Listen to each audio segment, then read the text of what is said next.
side. You hold me tight, just my type. You know me when the stars outside. You bless me. Welcome back to Pisces TV with Dr. MB. This is the daily vibe for the collective of Pisces. Sun, Moon, Venus, and Rising sign, wherever Pisces may fall in your chart. Cross watchers are welcomed. If you're interested in your own personal readings, any of my products and services, the link to my Etsy store is in the description box, as well as a link to our Patreon membership platform. Okay, my email address is there too if you have any questions or concerns. Here on YouTube, we have a membership section, a store, the community board, and stories, so be sure to check those out. Share, like, subscribe, thumbs up, genuinely do appreciate those. I like to start with an icebreaker. We do a Celtic cross-style reading, and I do the pick of cards, which is at the end of the video and now included in the extended. So if you're interested in the extended version to any of the readings, try or check out the membership section, okay? So I'm going back to my archetype cards, all right? I think that they're so beautiful. If you guys are unfamiliar with them, I will share them with you, okay? The Wild Unknown, yeah. Now, I like this because it's sexy. We could be talking about the one. Pisces, you could be the one.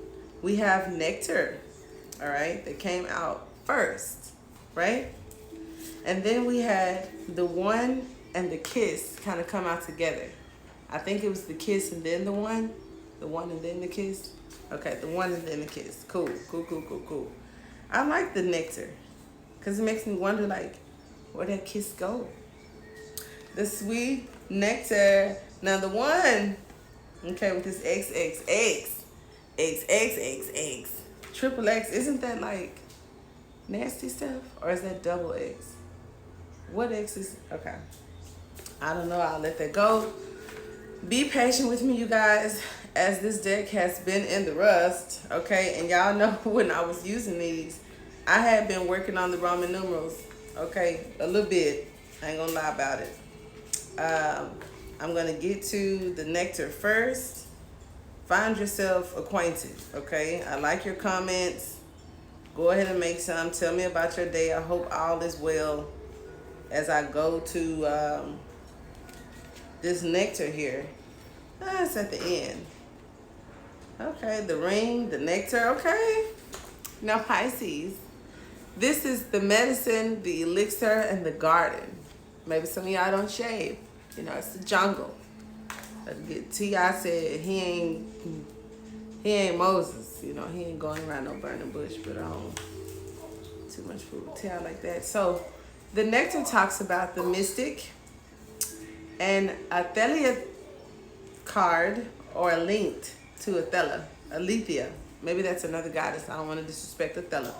It is the mystic who, like Krishna, turns poison into nectar, and it is truth that can often serve as a potent elixir for healing. I like that. I'm all for the transmutation, okay? In Hindu technology, there is a miraculous substance known as amrit, or nectar, that contains infinite healing power. This golden nectar, or sacred elixir, is the drink of immortality, and its sister substance, soma, is known to activate subtle, intelligent forces that ease the mind, body, and spirit. I like where this is going, Pisces, especially for you. Though esoteric, these images lead us to central energy of this archetype, the sweet, potent, heavenly essence that lubricates our spirit back to life. The Nectar card calls us to identify and relish in places, practices, people, and activities that regenerate and heal. Definitely like that. Medicine is needed, and it comes in subtle form that may be overlooked, okay? Seek the most sensuous, fragrant flower in the garden you have forgotten, okay? Don't underestimate this remedy. It is said when someone has activated this substance within, it is reflected in their shimmering eyes, okay? And everyone knows that Pisces has the most beautiful eyes. This card is giving me Queen of Pentacles vibe. I like it. I do like it a lot because she uses elixirs on herself and for income, honey. Since the nectar is within you, dripping from the crown, okay? So maybe I was down a few chakras. I'll bring it back up. It's dripping from the crown of the head and soothing the brain. Let it drip down the spine like sweet honey. All right, so for all that temperance, for all those balances and imbalances, get some of this nectar, honey. So then next we have the one. Well, I'm still, y'all know I'm immature, so I'm still kind of intrigued by the triple X here. See where we're going to go with that. I don't mind. Let's see here. The one. I'm feeling magician. So like with the Queen of Pentacles and the magician have a deal. Okay. No duality. One love. Unus mundus. That sounds like something that'll be printed on the dollar bill. All right. Our ability to experience this archetype firsthand is limited.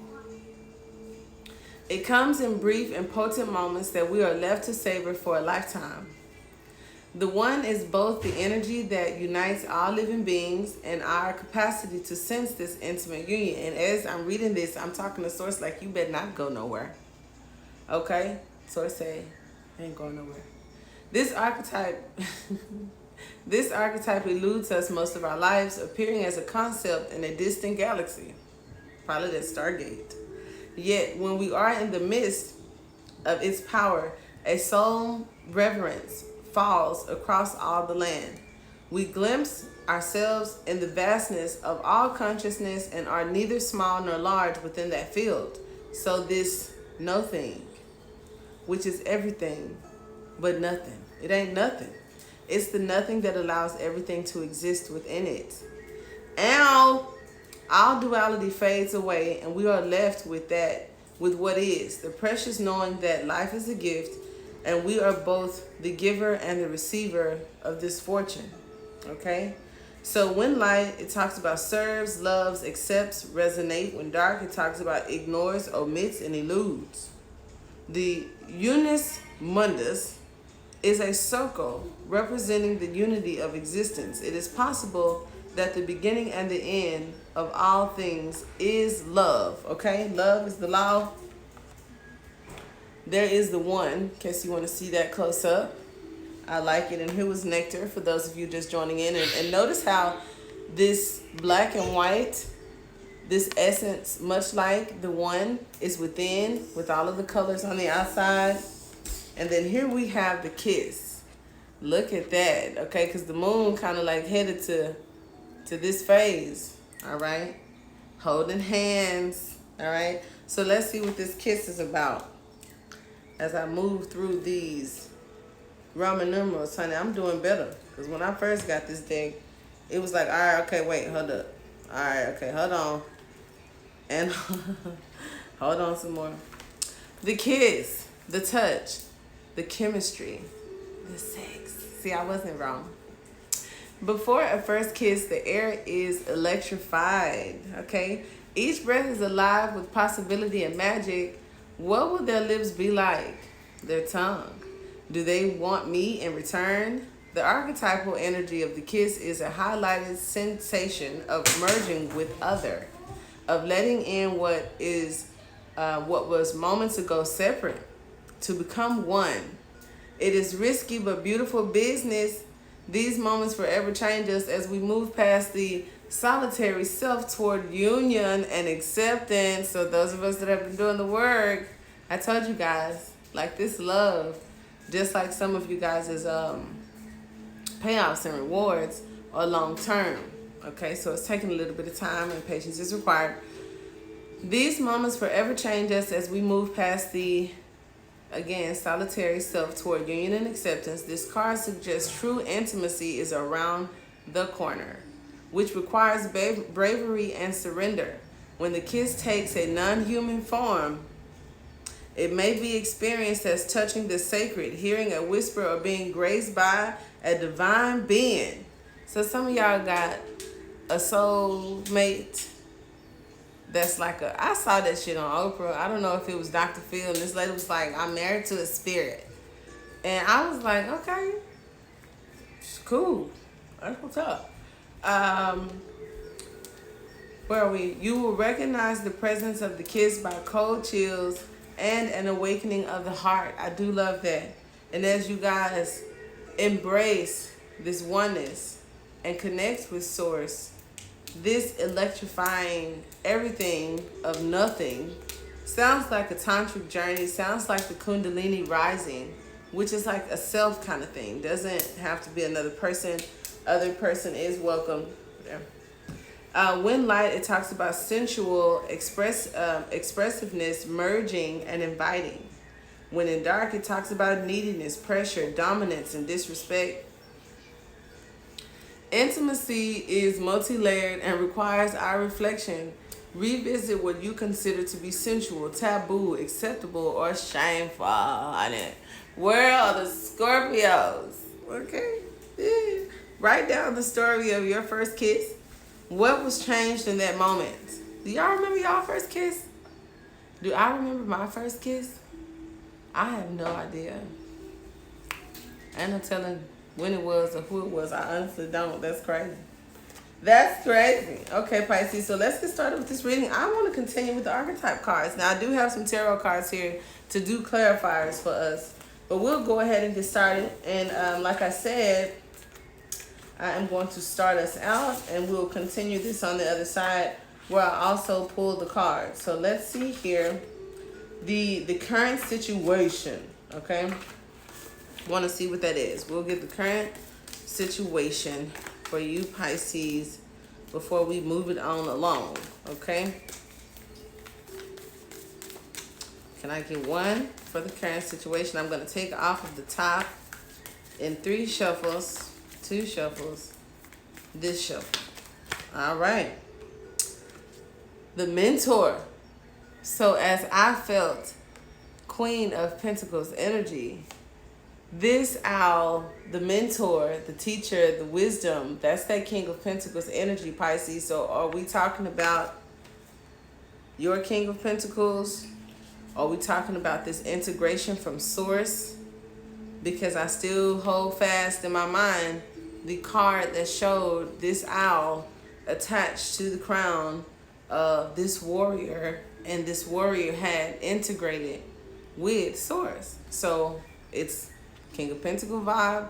It's also this integration with Source vibe, which would make you the one, you know, type energy. I like that. Bottom of the deck. And see, there is the warrior. Much like the cards that we had before with the serpent. And look at this diamond for a third eye. And this rainbow. So it's like this crown chakra is lit. All of the chakras are lit. So when we talked about Kundalini rising, that is amazing. I don't know what type of animal that is. Maybe like a bull. The skull represents knowledge. So I'm still feeling King of Pentacles energy. And then like this serpent, and it's like white. So that could talk about the albino serpent. But I'm feeling King of Pentacles. Some of you guys, it may be the King of Cups, because crossing the mentor, we have the poet. All right. So let's read from the guidebook, honey, with what these cards are talking about. All right. So now with the mentor, I feel like it's the King of Pentacles for that Queen of Pentacles. And Source is like, read from the book. The teacher, the sage, the guru. Okay. So the teacher is the King of Pentacles. The sage is the vulture in a sense. And then we have the guru, which is still like this wise one. So keep in mind how easy it is to protect power or project power onto another with expression. Feet of claw and cult of personality exist for a reason. This owl has the feet of claw, and I feel to grab a hold, to latch a hold. And I have a claw. When I think about the claw, it was for protection, and then I put a little tail on it because I'm a Pisces, and this is like me, the Scorpio within me, and the Pisces within me, you know. It is said that cosmic knowledge pours down on the world like a great illuminated waterfall. This can be an overwhelming force. The true teacher, though, it is said to be able to hold this flow of wisdom at bay while the student sips from a focused stream. The mentor archetype has a gift for reading the room, the senses, the exact ingredient that will stimulate growth within the student. Whether pleasant or painful, the mentor may appear aloof or available, harsh or tender, humorous or rigid. Their gift is to know what to serve the soul. Ultimately, the mentor is in service of the greater cosmic good and aids in the elevation of consciousness. Anytime the mentor forgets this humble link and mistakes themselves for the source of enlightenment, the archetype falls into shadow. I find it really fucking hard to understand how people can even do that. If you are truly connected with source, you're chosen.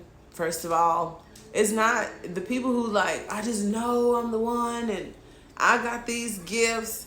Usually those aren't the people, and I'm talking about in the movies it's that way, and from my personal experience it is that way. Usually people who are chosen in this instance are the people who least expected it, sometimes don't even want to do it, and question how, why me, so it's usually not the high testosterone one that felt it was bred and raised and born just for the mission. And that's just like real shit. When in light, it talks about focused, clear, bright, and remains a student, which is that humility that I just talked about, this non-guru kind of role. All right.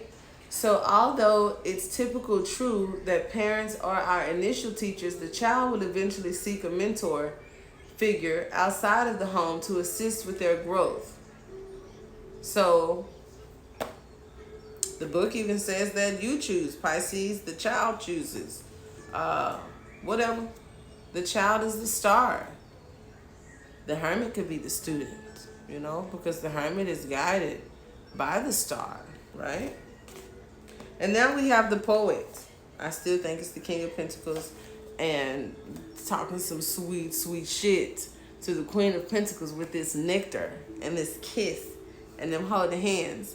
The poet is the artist, the witness, the truth teller. So not only are you wise, Pisces, but there's this truth that you will tell. It's likely there is a poem or a poet that was meaningful to you at a young age. Revisit and reread it now. Be open to its message. The poet is related to the shaman, the hermit, and the bridge, the 9 of cups, 10 of cups, however you want to see it. These archetypes hover in the meeting place between the everyday and the sacred. So are you going away? Does someone want to spend time with you? Have you spent time alone? All right, in process of what you are to become? Is spirit working with you, working through you, perhaps? The poet's work is to feel immensely and not be afraid. They must seek out truth in the darkest corners of the world and carry it back for all to see. This unique capacity resides within us all, regardless of our relationship to creativity. When the poet energy is present, there is a call for deep honesty and reflection, for seeing the big picture within the little picture. The poet rides effortlessly between the personal and the universal, okay? It's possible that others may not seem to listen or care about the poet's work, but do not be discouraged. The words of the poet ring true for centuries to come, soothing the words of despair and violence that captivate our world. The poet's work is never finished. Find your voice and trust that the wind will carry it in. I think I said verbatim, Pisces, that the wind is going to carry something in, okay? I also think about the story of Horus, Jesus, Dionysus, all the great teachers that came and had this reflective kind of, I'm not your master, you can do this too, approach, and how none of these individuals were praised in their life, but something about them being praised in their death. And as a kid, that frustrated me. Like, how fucking fake is that? And my mom would be like, girl, you crazy. Because I said that. I was like, the same people who killed them, same people who church you go to. I was something else. All right, Pisces. And now we have the fault line. I like the fault line because it's like this boundary, this opening. Some of y'all need to put on some lotion. All right. The fault line could be the lesson in the situation. So let's see what that lesson is. Okay, so that's the. All right, we're gonna keep going. I'm doing pretty good here. I'm telling you guys, like, it used to be so funny, like how long I took, and I would sit here and be like, work with me, guys. I'm looking for it, guys. And so, okay, so is that 9? Child, this is mixed. Okay, so let's see, XLIX. I think the it's getting stuck. Okay, that ain't it. What am I missing? See, here I shouldn't have said nothing. So here we go, and I'm not editing this. We're gonna roll with it. Y'all sit back and have a sip. I wish I had like some drinks or something I can serve while everybody just sit back and wait. Am I in the wrong section? X, L, I, and then X. That's XLIV. Talking about the box. I done took a hit from the box. I done took a stick in the box. I just be making up shit. The womb, the storm. Okay, maybe y'all need to hear this. Okay, the womb, the storm, the underworld. Somebody may be coming out the underworld because that's under the fault line, and it kind of looked like somebody breaking out. I don't know, the ground opening, the fissure, the crack, the wear link. Okay, it is possible that something a loved one said caused a crack in your relationship that has never been mended. Revisit it. The time to heal is high. Okay. I don't know if it costs too much.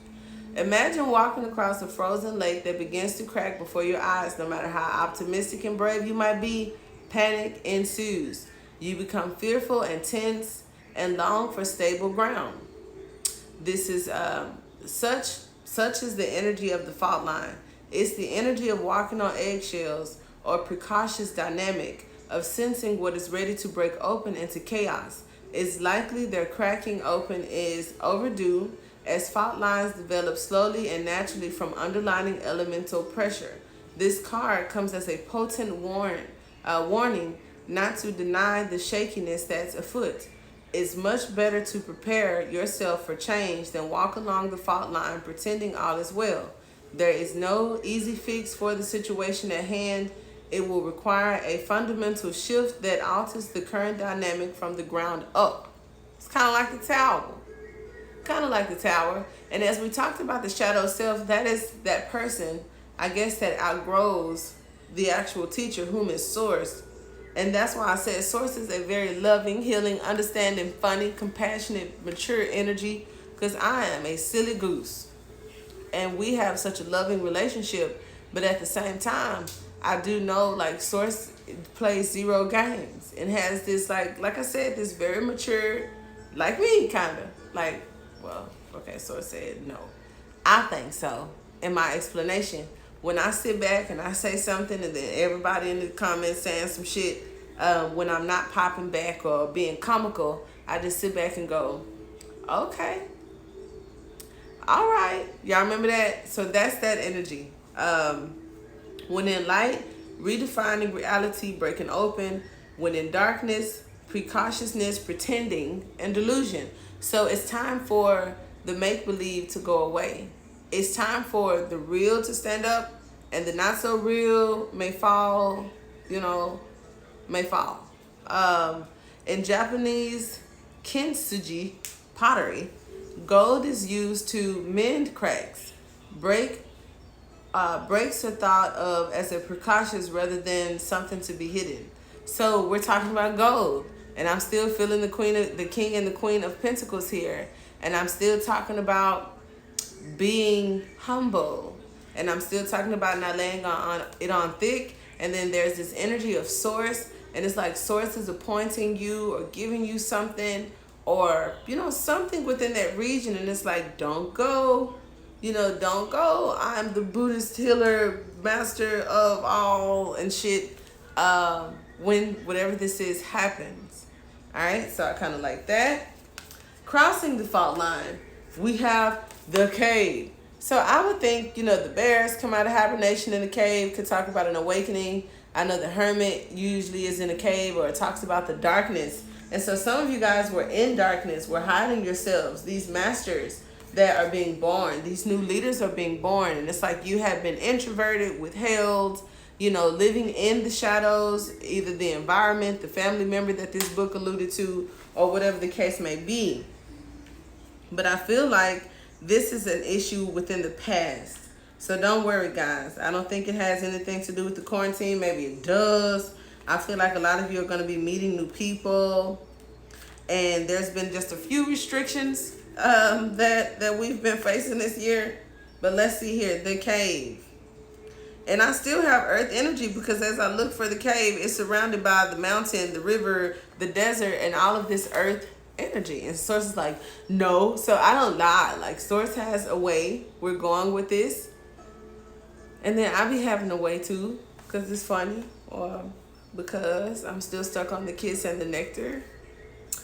The dark, the portal, the interior, okay? Slowly and steadily, crystals of enormous magnitude grow within the dark confines of caves. Let the cave teach you patience. Patience is a virtue. Those who are fortunate enough to find and enter the cave are forever changed. And see, we keep going with this thing because we talked a few days ago about something you have or you'll get, others won't. And it talks about you being that sixth wand that, is seen from a distance, while the other five wands just stand around in support, or in I wish that was me, right? The caves are forever changed, or it forever changes you. It is a place of potent power, acting both as a portal to another realm and a space for sacred ritual and initiation. Like I said, it's like Spirit is is doing something for you or to you, Pisces. The cave is a place to return for meaningful retreat. And I felt retreat coming from the hermits, where one can see the true self in the darkness. In esoteric teachings, the cave is known to reside in the center of the heart. So as we talked before about the gifts hitting behind the heart, there's something in the center of it. Okay, news to me. Within its walls, the whispers of compassion and self-understanding can be heard. Yet because its mystery and power, many of us fear the cave and never try to find it. We busy ourselves in the bright lights of the city, while the cavernous, that's silly, and dimly lit chambers call out to us in the night. Where is your cave? You already know. Return to it and tend the fire.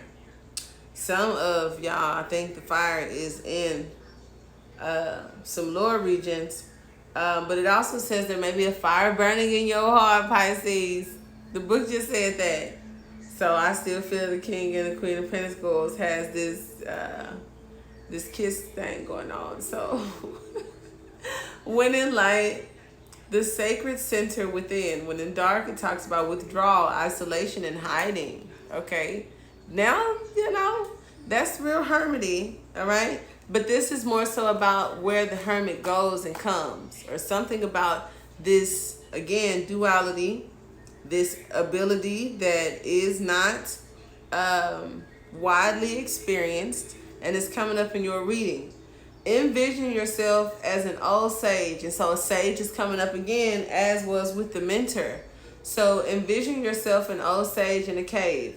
What amenities do you need? What draws you ever closer to the cave within the cave? I like saltwater pools. I also like fire pits, heated floors. I want like granite countertops, marble countertops with amethyst inside, and a filtered water system, solar panels, and like natural grass, because in California it's like motherfuckers be buying turf. So it said like, what amenities would I need in the cave? But I'm pretty sure Source is just like, all you need is you. I'll meet you there. You probably need some quiet and some peace, some humility, and to bring your thinking cap. All right. So Pisces, we're going to continue this on the other side. Definitely appreciate you guys. Here we go with the siren. Now, y'all hear that? the siren. This is the mermaid. The mermaid is the temptress. And see what I'm saying? I still feel like this is a really sexual thing, or because everybody talks about the Empress and the Emperor and how that is this divine connection. I feel like the Queen and King of Pentacles is that step before that. It also talks about the duality, you know, of the feminine and masculine within you. But we're going to get into this siren as the sirens go off. And the backdrop, Pisces, if this is where we leave off, definitely appreciate you for your participation. Until next time, guys. Namaste.